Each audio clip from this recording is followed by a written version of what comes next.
All welcome back to my channel Telangana రుచులు. మా ఈరోజు ఏంటి స్పెషల్? దొండకాయ పుదీనా పచ్చడి. దొండకాయ పుదీనా చట్నీ. ఇదండి దొండకాయ, పచ్చిమిర్చి, చింతపండు, పుదీనా, జీలకర్ర అండ్ వెల్లుల్లిపాయ.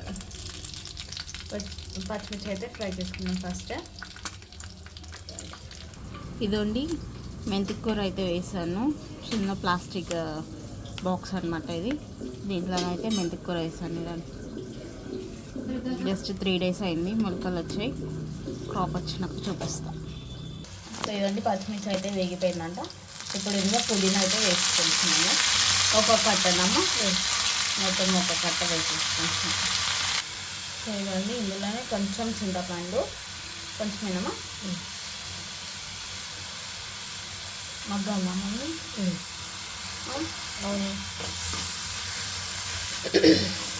మొత్తం మగ్గాలంటండి. దొండకాయ ఎప్పుడు వేస్తాము? ఇది తీసి పక్కన పెట్టి మళ్ళీ కొంచెం ఆయిల్ వేసుకొని అప్పుడు వేయాలి. సో ఇదండి ఇందులోనే జీలకర్ర, వెల్లుల్లిపాయ వేసుకున్నాం.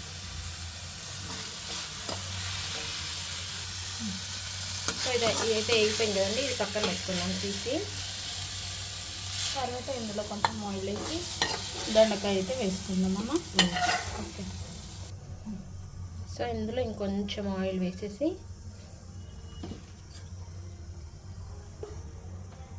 దొండకాయ వేసుకుందాం. ఓకే. కొంచెం పచ్చివాసన వేయాలి, ఎందుకంటే మరీ బాగోదు. మొత్తం మగ్గాలి కొంచెం పచ్చివాసన. ఇంకేం వేసేది లేదా? ఇంకేమేయదు, ఇది వేగాలి కొంచెం. ఇదండి ఒక్క 2 నిమిషాలు ఇవి వేగాలంటే ఫస్ట్ కొంచెం ఉప్పు వేసుకుందాం మనం. తొందరగా వేగిపోతాయి, తొందరగా దగ్గర పడతాయి. కొంచెం గల్లుప్పు వేసుకుందాం. గల్లుప్పు వేసామండి. దీనివల్ల ఈ ఉప్పు వేయడం వల్ల ఏంటంటే తొందరగా నీరు పోయి తొందరగా వేగిపోతాయి. ఒక 2 నిమిషాలు వేగలుగుతాం. సో ఇదైతే మగ్గిపోయిందండి. ఇది కొంచెం చల్లగా అయ్యాక మిక్సీ పడదాం. ఓకే. సో ఇదండి చల్లగా అయిపోయింది కదా, ఇప్పుడు మిక్సీ పట్టుకుందాం. ఆల్రెడీ దొండకాయలో కొంచెం ఉప్పు వేసాం కాబట్టి చాలా కొంచెం వేసుకోవాలి ఉప్పు. మళ్ళీ ఎక్కువ అయితే ప్రాబ్లం అవుతుంది.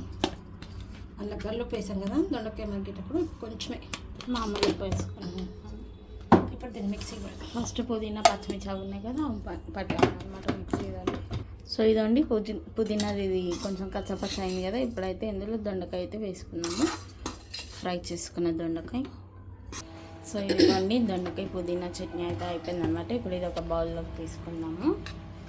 సో ఇదండి దొండకాయ పచ్చడి అయితే ఇలా అయిందనమాట. ఇప్పుడు దీనిలో అయితే దొండకాయ పుదీనా. సో ఇప్పుడు దీనికైతే మనం తాలింపు అయితే వేసుకున్నాము. సో తాలింపు కోసం అయితే ఆవాలు, ఎండుమిర్చి, కరివేపాకు ఇవైతే వేసుకుంటున్నాం అంతే. కొంచెం వెల్లుల్లిపాయ,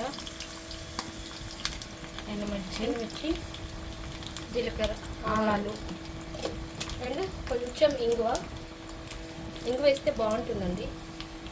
వెల్లుల్లిపాయ వాసన బాగా వస్తుంది.